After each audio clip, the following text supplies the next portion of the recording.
ഭഗവാൻ കൃഷ്ണനെ യൂത്ത് കോൺഗ്രസ് നേതാവ് ആക്ഷേപിച്ചു. ആക്ഷേപിച്ചു.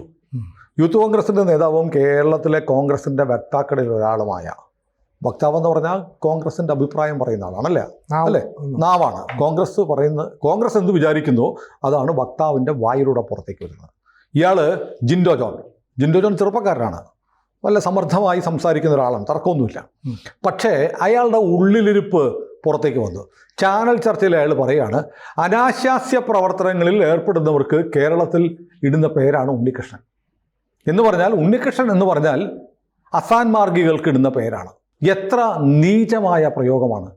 കാരണം ഉണ്ണികൃഷ്ണൻ എന്ന് പറഞ്ഞാൽ ഭഗവാൻ കൃഷ്ണൻ്റെ ബാലരൂപമാണ്, അല്ലേ? അതെ. ഇപ്പോൾ ശ്രീകൃഷ്ണ ജയന്തി കഴിഞ്ഞേ ഉള്ളൂ. ഈ ഉണ്ണികൃഷ്ണനെ ആ മയിൽപ്പീലിയൊക്കെ ചൂടി തുടുത്ത കവിളും മണികളും ഒക്കെ കിളുക്കി നടക്കുന്ന ഉണ്ണികൃഷ്ണനെ കണ്ടാൽ ഇഷ്ടപ്പെടാത്ത, ഒന്നും നോക്കാത്ത, എടുത്തൊന്ന് മാറോട് ചേർക്കാൻ, ഒരു ഉമ്മ വയ്ക്കാൻ ആഗ്രഹിക്കാത്ത ആരാണുള്ളത്? കാരണം ഈ ജാതി മത ഭേദങ്ങൾക്കപ്പുറത്ത് എല്ലാവർക്കും ഇഷ്ടപ്പെടുന്ന ഒരു ദേവചൈതന്യമാണ് കൃഷ്ണനെ എല്ലാവർക്കും ഇഷ്ടമാണ്. അതെ, കൃഷ്ണൻ അങ്ങനെയാണ്. കൃഷ്ണൻ ഒരു കുസൃതിയാണ്, എല്ലാ മായക്കണ്ണനല്ലേ, കള്ളക്കണ്ണനല്ലേ. പിന്നെ എന്നെ സംബന്ധിച്ച് എൻ്റെ റോൾ മോഡൽ കൃഷ്ണനാണ്. ഓപ്പറേഷൻസ് കൃഷ്ണനെ പോലെയാണ്. കാരണം വിജയമാണ് ആത്യന്തികമായ ലക്ഷ്യം. അതവിടെ നിൽക്കട്ടെ, നമ്മൾ അതേക്കുറിച്ച് സംസാരിക്കാനല്ല. ഭഗവാൻ കൃഷ്ണനെ ഇഷ്ടപ്പെടാത്തവർ കടുത്ത ഹിന്ദു വിരുദ്ധരും വർഗീയവാദികളാണ്. അപ്പോൾ കൃഷ്ണനെക്കുറിച്ച് അനാശാസ്യ പ്രവൃത്തികളിൽ ഏർപ്പെടുന്ന ആളാണ് കൃഷ്ണൻ. അതും ഏത് കൃഷ്ണൻ? ഉണ്ണികൃഷ്ണൻ എന്നെടുത്തൂടെ പറയുമ്പോൾ അത് അത്ര സതുദ്ദേശപരമല്ലെന്ന് മാത്രമല്ല, ഈ ജിൻഡോയുടെ മനസ്സിലുള്ള വർഗീയ വിദ്വേഷം, ഹിന്ദു വിരുദ്ധത മുഴുവൻ പുറത്തേക്ക് വരിക. അപ്പോൾ ഈ ജിൻഡോ ഇപ്പോൾ പറഞ്ഞതെന്നറിയോ? അത് നാവുപിഴയാണ്. നാവുപിഴ എങ്ങനെയാണെന്നറിയോ? ഞാൻ സിരുവിനെ കയറി പ്രശാന്ത് എന്ന് വിളിച്ചാൽ നാവുപിഴയാണ്. 1950 ഇന്ത്യക്ക് സ്വാതന്ത്ര്യം കിട്ടിയത്. ഇന്ത്യക്ക് സ്വാതന്ത്ര്യം കിട്ടിയ 1950 എന്ന് പറഞ്ഞാൽ നാവുപിഴയാണ്. അതേസമയം കേരളത്തിൽ ജനിക്കുന്ന മുഴുവൻ പേർക്കും, അനാശാസ്യ പ്രവർത്തനങ്ങളിൽ ഏർപ്പെടുന്ന മുഴുവൻ പേർക്കും ഇടുന്ന പേരാണ് ഉണ്ണികൃഷ്ണൻ എന്ന് പറഞ്ഞാൽ നാവുപിഴയല്ല. ആണോ സിനു? അല്ല. നാവുപിഴ ഒരു ഡേറ്റ് തെറ്റൽ, ഒരു പേര് തെറ്റൽ, ഒരു സ്ഥലം തെറ്റൽ, ഒരക്ഷരം തെറ്റൽ ഒക്കെ സംസാരിക്കുന്നതിനിടയിൽ പറ്റുന്ന ഒരു ചെറിയ തെറ്റാണ്. ഇത് മനസ്സിൽ കിടക്കുന്ന ഒരു സാധനം. പ്രത്യേകിച്ച് ഇയാൾ ചാനൽ ചർച്ചയിൽ പങ്കെടുക്കുമ്പോൾ വളരെ സ്പോണ്ടേനിയസ് ആയിട്ട് ഡിബേറ്റിൽ നമ്മൾ അഭിപ്രായങ്ങൾ പറയണം. അതെ. ഈ അഭിപ്രായം നമ്മൾ അങ്ങനെ വളരെ സ്പോണ്ടേനിയസ് ആയിട്ട് നമ്മൾ ആ പറയുന്ന അഭിപ്രായങ്ങൾ എങ്ങനെ വരുന്നത് അറിയോ? നമ്മുടെ പ്രീസെറ്റായിട്ട് നമ്മുടെ മൈൻഡിൽ ഇരിക്കുന്ന കാര്യങ്ങളാണ് പുറത്തേക്ക് വരും, ചർച്ചയിൽ വരുന്നത്. ചർച്ചകളിൽ അങ്ങോട്ടും ഇങ്ങോട്ടും കൊണ്ടും കൊടുത്തുമാണല്ലോ ചാനൽ ചർച്ചകൾ നടക്കുന്നത്. അപ്പോൾ കൃത്യമായി മറുപടി കൊടുക്കുമ്പോൾ ഇത് നമ്മുടെ മനസ്സിൽ റെക്കോർഡ് ചെയ്തിരിക്കുന്ന നമ്മുടെ അഭിപ്രായങ്ങൾ, നമ്മുടെ മനസ്സിൽ ഉറച്ചുപോയ അഭിപ്രായങ്ങളാണ് പുറത്തേക്ക് വരുന്നത്.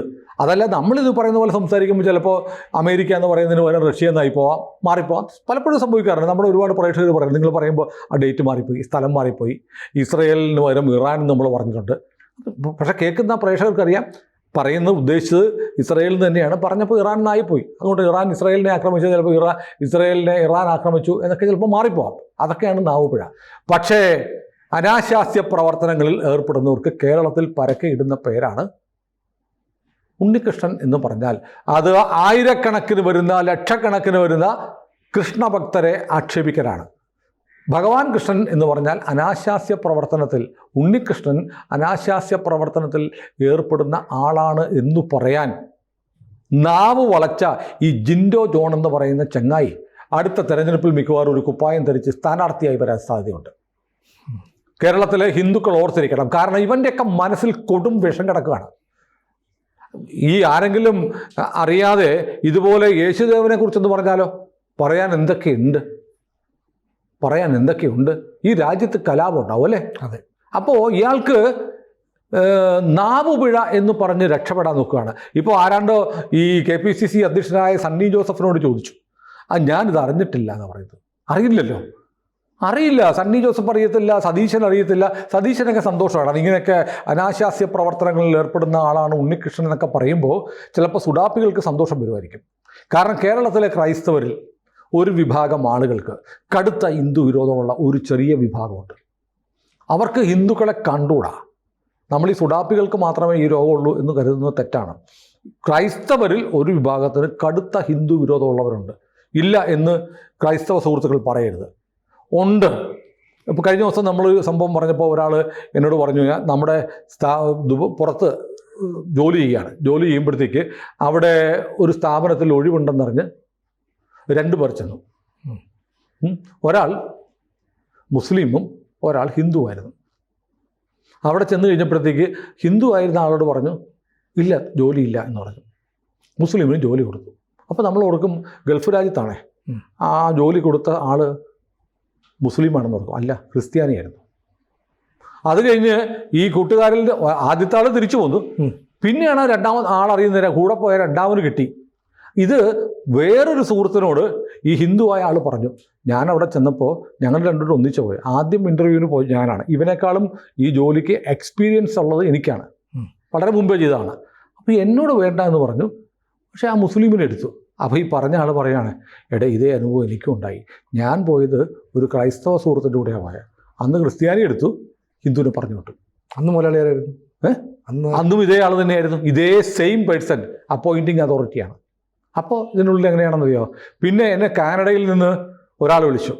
ഒരാൾ വിളിച്ചിട്ട് ഒരു വീട്ടിൻ്റെ പോർഷനിൽ ഒരിടത്ത് താമസിക്കുന്നത് ഹിന്ദുക്കൾ, അപ്പുറത്ത് ക്രൈസ്തവരാണ്. അപ്പുറത്ത് ഒരു ഭിത്തിക്കപ്പുറത്ത് അവിടെ പറയാം, അപ്പുറത്ത് താമസിക്കുന്ന ഹിന്ദുക്കളെ പോലെ വൃത്തികെട്ട സ്വഭാവമൊന്നും പഠിക്കരുത് എന്ന് പറഞ്ഞ് കുട്ടികളെ ശാസിക്കുമെന്ന്. അപ്പോൾ ഹിന്ദുക്കൾ എന്ന് പറഞ്ഞാൽ വൃത്തികെട്ടവരാണ് എന്ന് കരുതുന്ന ഒരുപറ്റം ആളുകളുണ്ട്, ക്രൈസ്തവരിലും ഉണ്ട്. പക്ഷേ ഹിന്ദുക്കൾ അങ്ങനെ ക്രൈസ്തവരുടെ വലിയ വ്യത്യാസമൊന്നും ഒരിടത്ത് കാണിക്കാറില്ല, മുസ്ലിങ്ങളോടും ഇല്ല. കാരണം ഹിന്ദു മതേതരത്വത്തിൻ്റെ ആളാണല്ലോ. അതെ, സമാധാനത്തിൻ്റെ ആളാണല്ലോ. അത് കുഴപ്പമൊന്നുമില്ല. നമ്മൾ കരുതുന്നത് ആകാശാൽപതിതം തോയം യഥാ ഗച്ഛതി സാഗരം സർവ്വദേവത നമസ്കാരം കേശവം പ്രതി ഗച്ഛതി എന്നാണ്. ആകാശത്ത് നിന്ന് വീഴുന്ന വെള്ളമൊഴുകിൽ നദിയിൽ ചെന്ന് ചേരുന്നത് പോലെ ഏതു ദൈവത്തെ നമസ്കരിച്ചാലും അത് കേശവൻ്റെ പാതാരബന്ധത്തിലെത്തുമെന്നാണ് ഹിന്ദു കരുതുന്നത്. ഹിന്ദു ഇൻക്ലൂസീവാണ്, എക്സ്ക്ലൂസീവ് അല്ല. ആരെയും സ്വീകരിക്കും. ദൈവം എന്ന് പറഞ്ഞാൽ കർത്താവ് ദൈവമാണോ? അതെ, നമ്മൾ യേശുദേവൻ്റെ ചിത്രം നമ്മൾ വീട്ടിൽ വെക്കും. ഇനി അള്ളാണോ? അബ്ബയുടെ പടം എടുത്ത് നമ്മൾ വീട്ടിൽ വെക്കും. നമ്മൾ ബസ്സിലൊക്കെ പോകുമ്പോൾ ഈ 3 മതങ്ങളുടെ ചിഹ്നം ഒരുമിച്ച് പൂമാലയിട്ട് ലൈറ്റ് കത്തി വെച്ചിരിക്കുന്നത്, ഉറപ്പായിട്ടും അത് ഹിന്ദുവിൻ്റെ വണ്ടിയായിരിക്കും. എങ്കിൽ മാത്രമേ അത് ചെയ്യുള്ളൂ. ഹിന്ദു മാത്രമേ ചെയ്യത്തുള്ളൂ, ക്രിസ്ത്യാനിയും ചെയ്യത്തില്ല, മുസൽമാനും ചെയ്യത്തില്ല. കാരണം അവർക്ക് അവരുടെ ദൈവം മാത്രമാണ് സത്യം, ഏകദൈവമാണ്. മറ്റേ ഒരു കൂട്ടർ കാഫർ എന്ന് വിളിക്കും, മറ്റേ കൂട്ടർ കാഫർ എന്ന് വിളിക്കുന്നില്ല, പകരം പാപി എന്ന് വിളിക്കും. പാപികളാണ്. പാപിയാണ്. മറ്റേ വെള്ളത്തിൽ പൊങ്ങിയാൽ മാത്രമേ എന്താകത്തുള്ളൂ, പാപം തീരത്തുള്ളൂ. ഇത് ഈ ജിൻഡോ ജോസഫിന്റെ മനസ്സിൽ ഇതുണ്ട്. ജിൻഡോ ജോണിന്റെ മനസ്സിൽ ഇതങ്ങ് കെട്ടപ്പുണ്ട്. അതുകൊണ്ടാണ് ജിൻഡോ പറയുന്നത്, ജിൻഡോയുടെ മനസ്സിന്റെ അടി കിടക്കുന്ന സാധനം കൊണ്ട് പുറത്തു വരികയാണ്. അനാശാസ്യ പ്രവർത്തനത്തിൽ ഏർപ്പെടുന്ന എല്ലാവരെയും ഉണ്ണികൃഷ്ണൻ എന്ന് വിളിക്കുമെന്ന്. വിളിച്ച കോണ്ടെക്സ്റ്റ് അറിയാമല്ലോ. നമ്മുടെ ഈ സമീപത്ത് ഉണ്ണികൃഷ്ണൻ എന്ന് പറയുന്ന MLA ചില നിയമ നടപടികൾ സ്വീകരിച്ച സംഭവവുമായി ബന്ധപ്പെട്ട ചർച്ചയിലാണ് ജിൻഡോ ഇത് പറഞ്ഞത്. അപ്പോൾ ഒരു രാഷ്ട്രീയമായി വേറൊരാളെ നേരിടാൻ വേണ്ടി, ആക്ഷേപിക്കാൻ വേണ്ടി, ഭഗവാൻ കൃഷ്ണൻ എന്ന് പറഞ്ഞാൽ അനാശാസ്യ പ്രവർത്തനം നടത്തുന്ന ആളാണെന്ന് പറയുന്ന ഇവനൊക്കെ എന്ത് രാഷ്ട്രീയ മൂല്യബോധമാണ് മുന്നോട്ട് വെക്കുന്നത്? ഇപ്പോൾ ഒരു ഔദ്യോഗിക വക്താവ് മാത്രമായിരിക്കുന്ന സമയത്ത് ഹിന്ദു വിരുദ്ധത, ഹിന്ദു ദൈവങ്ങളെ ആക്ഷേപിക്കൽ, നിർഭയം, നിർലജ്ജം ഒരു മാധ്യമത്തിലൂടെ പറഞ്ഞിരുന്നിട്ട് നാവ് പിഴ ആണ് എനിക്ക് പറ്റിയത്. അതിനെക്കുറിച്ച് പ്രചാരണം നടത്തുന്നവർ വർഗീയ വിദ്വേഷം ഉണ്ടാക്കാൻ ശ്രമിക്കുകയാണ് എന്ന് പറയുന്ന ഇയാളെ തിരിച്ചറിയണ്ടേ? സത്യത്തിൽ നമ്മൾ ഈ വീഡിയോ ചെയ്യത്തില്ല, ജിൻഡോ പറയുകയാണ് അത് പെട്ടെന്ന് സംഭവിച്ചു പോയതാണ്, തെറ്റുപറ്റിപ്പോയി. അതുമൂലം ആർക്കെങ്കിലും വേദന ഉണ്ടായെങ്കിൽ ഞാൻ നിർവ്യാജം ഖേദിക്കുന്നു. എനിക്ക് ഭഗവാൻ കൃഷ്ണനോട് സ്നേഹമാണ്, ആദരവാണ്. ഭഗവാൻ കൃഷ്ണൻ, ഉണ്ണികൃഷ്ണൻ എന്ന് പറഞ്ഞാൽ ഗുരുവായൂരപ്പനാടേ. അതായത് അനാശാസ്യ പ്രവർത്തനം നടത്തുന്നവർക്ക് ഉണ്ണികൃഷ്ണൻ എന്ന് പേരിട്ടാൽ നമ്മുടെ ഗുരുവായൂരപ്പൻ അനാശാസ്യം നടത്തുന്ന ആളാണെന്നാണ് ഈ ജിൻഡോ പറഞ്ഞത്. ജിൻഡോ ഒരു നിർവ്യാജം ഖേദപ്രകടനം നടത്തിയിരുന്നെങ്കിൽ നമ്മൾ ഈ വീഡിയോ ചെയ്യത്തില്ലായിരുന്നു. പക്ഷേ ജിൻഡോ പറഞ്ഞതായിട്ട് ഞാൻ കണ്ടത് അത് ഒരു നാവുപിഴയുടെ പേരിൽ വർഗീയ വിദ്വേഷം നടത്തുന്നത്. ഇത് വർഗീയ വിദ്വേഷമല്ല, ഇത് ഒരു കൃഷ്ണഭക്തനായ ഒരു സാധാരണ ഹിന്ദുവിൻ്റെ പ്രതിഷേധമാണ്. ഞങ്ങൾ നിങ്ങളെ തിരിച്ചറിയുന്നു ജിൻഡോ, ഇതാണ് കാര്യം. ഞങ്ങൾ തിരിച്ചറിയുന്നു നിങ്ങൾ അപകടകാരിയാണ്, നിങ്ങളുടെ മനസ്സിൽ ഹിന്ദു വിരുദ്ധതയുണ്ട്. അതുകൊണ്ടാണ് നിങ്ങൾ ഒരു നിർവ്യാജം ഒരു ഖേദപ്രകടനം നടത്താത്തത്. കോൺഗ്രസ്സിലെ ആളുകളുടെ ഉള്ളിൽ യഥാർത്ഥത്തിൽ കിടക്കുന്നത് ഹിന്ദു വിരുദ്ധത തന്നെയാണ്. അതിനെ അവർ പെട്ടെന്ന് പ്രകടമാക്കാതിരിക്കാൻ അവർ ചിലപ്പോൾ പറയുന്നത് BJP വിരുദ്ധത എന്ന് പറയും. ഞങ്ങൾക്ക് BJPയോടാണ് എതിർപ്പ്, ഞങ്ങൾക്ക് RSSനോടാണ് എതിർപ്പ്. അല്ലെന്നേ, നിങ്ങളുടെ എതിർപ്പ് ഹിന്ദുവിനോടാണ്. അപ്പോൾ ജിൻഡോ ചെറുപ്പക്കാരനാണ്, സുന്ദരനാണ്, ഹാൻസം ഗെയ്യാണ്, പ്രോമിസിങ് ആണ്. പക്ഷേ മനസ്സിൻ്റെ അടിയിൽ കിടക്കുന്ന ഹിന്ദു വിരുദ്ധത എടുത്ത് കളഞ്ഞില്ലെങ്കിലുണ്ടല്ലോ, ഹിന്ദുക്കൾ പഴയ ഹിന്ദുക്കളല്ല കേരളത്തിലെ ജിൻഡോയുടെ രാഷ്ട്രീയ ഭാവി വട്ടപൂജ്യമായി പോകാൻ സാധ്യതയുണ്ട്. കരുതിയിരിക്കുക, ജാഗ്രത ഉറപ്പായും വേണം, ഭയവും വേണം. ഹിന്ദു പ്രതികരിക്കും, പഴയ ഹിന്ദു അല്ല കേരളത്തിൽ. അതുകൊണ്ട് എനിക്ക് പറയാനുള്ളത്, ജിൻഡോ ഈ പറഞ്ഞതുപോലെ തെറ്റുപറ്റി എന്ന് ഏറ്റു പറഞ്ഞാൽ നമ്മൾ ഈ വീഡിയോ വിഡ്രോ ചെയ്യും, പിൻവലിക്കും. കൂടുതൽ വാർത്തകളും വിശേഷങ്ങളും നിങ്ങളിലേക്ക് എത്താൻ ABC മലയാളം സബ്സ്ക്രൈബ് ചെയ്യുക, ബെൽ ബട്ടണും അമർത്തുക.